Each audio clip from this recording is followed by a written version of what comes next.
The Office of the Ombudsman is requiring Marcos admin officials to file their counter affidavits.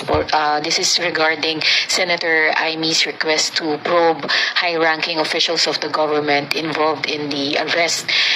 Una po, ano po yung reaksyon ng Malacanang dito, and do we expect the administration's full cooperation on the matter? Alam naman natin po kung ano po ang kapangyarihan ng ombudsman. Sa napakabilis pong pag-aksyon ng ombudsman sa reklamo pong ito ni Senator Amy Marcos, tayo naman po ay tutugon. Ang mga nasabing mga opisyal ay tutugon po at sila po ay magsasubmit ng kanilang mga counter affidavits. At muli, sasabihin natin, ang kanilang mga ginawa ay naaayon sa batas.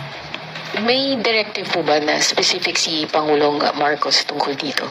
Unang-una po, lagi naman po sinasabi ng Pangulo, sundin ang batas, kung anong procedure na valid at legal, dapat lamang po sundin. Follow-up question, Ivan Mayrina, GMA7. Nabanggit niyo po yung napakabilis na aksyon. Ano hong ibig sabihin niyo doon, Yusek?